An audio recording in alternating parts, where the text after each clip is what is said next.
আসসালামু আলাইকুম viewers, তিনিস creation চ্যানেলে আপনাদের সবাইকে আবারও স্বাগত জানাচ্ছি। আজ আমি আপনাদের সাথে শেয়ার করব খেজুর গুড়ের পোয়া পিঠা রেসিপি। আর এই পোয়া পিঠাগুলো কিন্তু একদমই ফুলকো এবং সফট হয়ে থাকে, খেতেও আলহামদুলিল্লাহ ভীষণ মজাদার। তো কিভাবে খুব সহজে ঘরেই তৈরি করবেন সেটি আজকের ভিডিওতে শেয়ার করব। আর আমার রেসিপিটি ফলো করে যদি আপনিও বাসায় একবার ট্রাই করেন, আশা করছি আপনার পিঠাটিও একদমই পারফেক্ট হবে। তো চলুন কথা না বাড়িয়ে রেসিপিতে চলে যাই।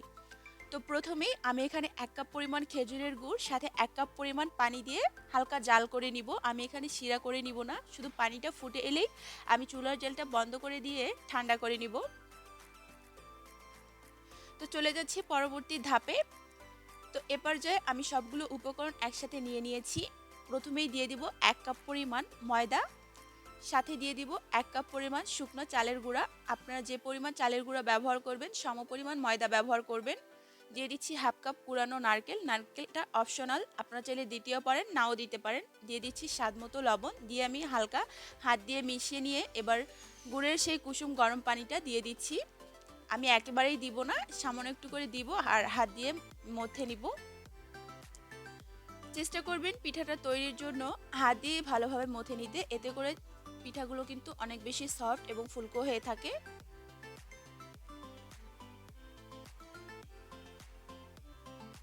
তো দেখতেই পাচ্ছেন আমি কিভাবে হাত দিয়ে ভালোভাবে মথে নিচ্ছি।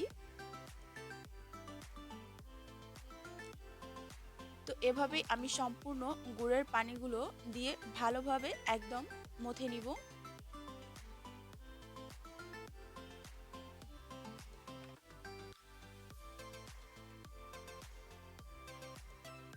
চিতই পিঠা আর পুয়া পিঠার ব্যাটারটা এভাবে যদি হাত দিয়ে মথে নেওয়া যায় তাহলে কিন্তু পিঠাগুলো একদমই পারফেক্ট হয়ে থাকে এবং ফুলকো আর সফট হয়।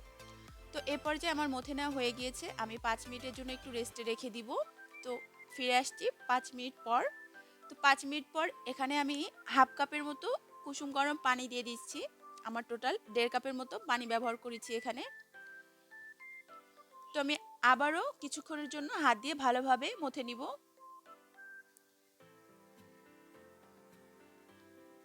তো ঘনত্বটা ঠিক কেমন হয়েছে আপনার স্ক্রিনে দেখেই বুঝতে পারছেন।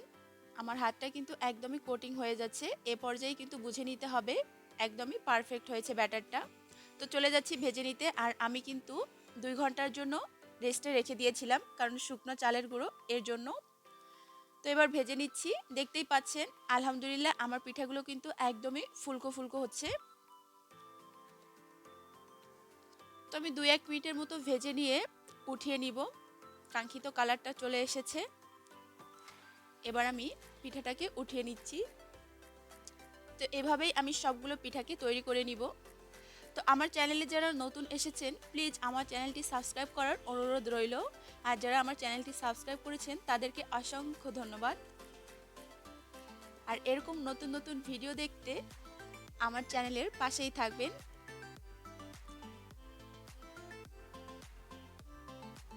তো আমি একইভাবে দ্বিতীয় পিঠাটিও কিন্তু ভেজে নিচ্ছি, আর দেখতেই পাচ্ছেন সেম কিন্তু পিঠাটা ফুলকো হয়ে গেছে। তো আমার আজকের ভিডিওটি আপনাদের কাছে কেমন লেগেছে অবশ্যই কমেন্ট করে জানাবেন। ভিডিওটি ভালো লাগলে ফ্রেন্ডস অ্যান্ড ফ্যামিলিতে শেয়ার করবেন। আজকের মতো এখানেই বিদায় নিচ্ছি, সবাই অনেক বেশি ভালো থাকবেন, সবাই সবার জন্য দোয়া করবেন। আসসালামু আলাইকুম, আল্লাহ হাফেজ।